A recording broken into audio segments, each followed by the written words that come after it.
umuhanzikazi w'indirimbo ziramye zigahimbaza Imana Uwase Yvette yashyize ahagaragara amashusho y'indirimbo Nzahagarara yakoranye na mugenzi we Serge Iyamuremye igaruka ku kuvuga no gushimangira ko isezerano ry'Imana ritajya rihera.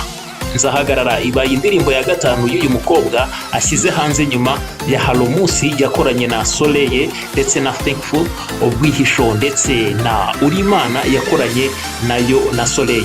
Uwase Yvette asanzwe ari umunyamuziki w'umucuranzi wa gitari ubarizwa muri Leta Zunze Ubumwe za Amerika, ni n'umwe mu bakristo basengeraga mu rusengero rwa North East Christianity Church. Iyi ndirimbo y'Nzahagarara yashyize hanze yakoranye na Serge nawe ubarizwa muri Leta Zunze Ubumwe za Amerika, irimo amagambo akomeza imitima itenebutse ndetse n'iyibutsa abakristo ko babeshweho no kwizera Imana. Yumvikanisha ko nubwo icyo Imana yavuze cyatinda, igihe kizagera bikaba kuko ntacyo yavuze ngo gihere, kandi hahirwa abafite Yesu muri bo.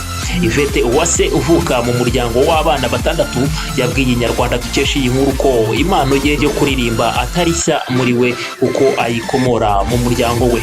Avuga yuko atangiye kuririmba akiri umunyeshuri mu mashuri yisumbuye. Uyu mukobwa avuga ko yahisemo gukorana indirimbo na Serge Iyamuremye kubera ko bahuza cyane mu bijyanye n'ubutumwa batanga mu bihangano byabo. Yavuze ko kandi uretse kuba twese turi abahanzi, Serge ni n'inshuti yiwe magara, kandi ni umukozi w'Imana ufite ijwi ryiza. Ati niwe yabonye yuko bafatanya mu guhuza bagatanga ubutumwa bukubiye muri iyi ndirimbo yiwe nshyashya yashyize ahagaragara. Uyu mukobwa akomeza avuga ko iyi ndirimbo yayanditse mu bihumbi 2020 ubwo yabonaga uburyo icyorezo cya COVID-19 cyashegeshe isi, ahemba yiringiye ko Imana izagarura ibihe byiza mu buzima bwa muntu ashingiye ku kuba nta jambo Imana ivuga ngo rihere.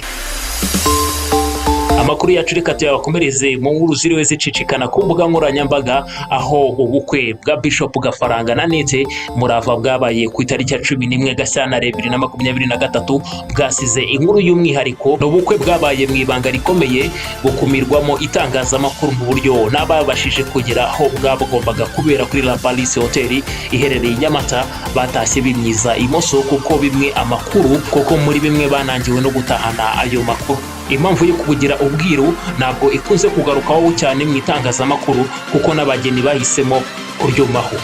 Nawitaba telefone yewe n'amafoto cyangwa amashusho y'ubukwe bwabo barayasangiza ababakurikira ku mbuga nkoranyambaga cyangwa abafana babo, kuko bikunze kugenda ku byamamare bimwe na bimwe bigiye bitandukanye. Icyakora hari abahamya ko uyu mugabo yahisemo kugira ubukwe bwe ibanga mu rwego rwo kwirinda ko umugore we wa mbere babyaranye abana bivuga ko ari 3 yabwitabira atatumiwe akaba yabwangiza. Mu by'ukuri hakomeje kuvugwa byinshi, ariko ukuri nyirizina kozwe na nyirako nubwo we ataraboneka ngo akuvuge. N'ubukwe bwabayemo udushya dutandukanye, kuko amakuru agera ku gihe dukesha iyi nkuru ahamya ko wagombaga kuba pale cyangwa umubyeyi wa Bishop Gafaranga yaje kubivamo ubukwe bubura amasaha make. Uwitwa Niyitegeka Jules benshi bazi nka Julius Chita wari watumiwe kuyobora ubu bukwe nka MC yangiwe kubwinjiramo nawe asubira inyuma. Julius Chita avuga ko yatunguwe nuko banze ko yinjira mu bukwe kuko ngo ari umunyamakuru, nyamara igihe Annette Murava yamwambikaga impeta yarabizi ariko akabigira ibanga. Ni inkuru uyu musore abarana agahinda nubwo avuga ko ntacyo yahombye kuko yari yafashe umwanya we akajya gushyigikira inshuti ye. Mu kiganiro yagiranye na Murungi Sabe nk'inshuti za Bishop Gafaranga yewe n'umugore we, Sabe we yari mu bagiye no kumufatira irembo, gucyakora nuko nabo batunguwe nuko babangiye kwinjira muri ubwo bukwe mu muhango wo gusaba no gukwa. Julius Chita avuga ko yari yahawe inshingano zo kuyobora ibirori byo kwiyakira reception mu bukwe bwa Bishop Gafaranga na Nete Murava. Icyakora atungurwa bikomeye nuko yangiwe kwinjira kandi yarahawe ubutumire. Ibi byatumye afata icyemezo cyo kuva aho ubukwe bwari bwabereye aritahira, birangira n'imirimo ye yahawe atabashije kuyikora. Ubukwe bwa Bishop Gafaranga bwabereye i Nyamata muri La Palace Hotel ku ya 11 Gashyantare 2023 bukumirwamo itangazamakuru ku rwego rwo hejuru. N'ubukwe uyu mugabo yakoze ubutavugwaho rumwe n'abari basanzwe bamuzi, kuko bahamye yuko yarasanganywe undi mugore ndetse n'abana 3.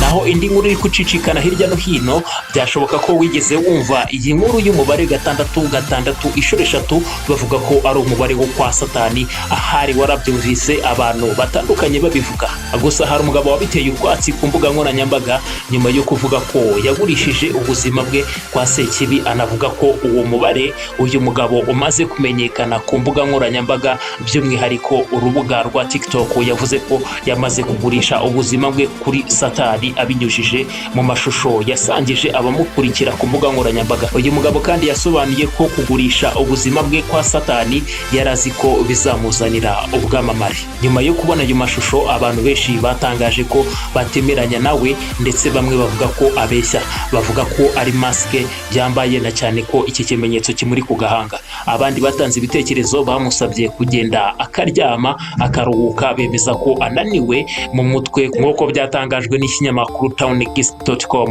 Inkuru z'iki kimenyetso zabaye kimomo, gusa no mu ijambo ry'Imana Bibiliya hagaragaramo ibirongo iyivugaho ku bayemera. Ikinyamakuru gy.org cyandika amakuru ashingiye ku Bayehova cyaranditse kiti: dukurikije uko igitabo cya nyuma cya Bibiliya kibivuga, 6 inshuro 3 no mubare cyangwa izina by'inyamaswa y'inkazi y'imitwe 7 n'amahembe 10 izamuka iva mu nyanja. Ibyahishuwe igice cya 13 umurongo wa mbere n'uwa 17 n'uwa 18 muzahasoma ibirahanditse. Mwakoze kubana natwe.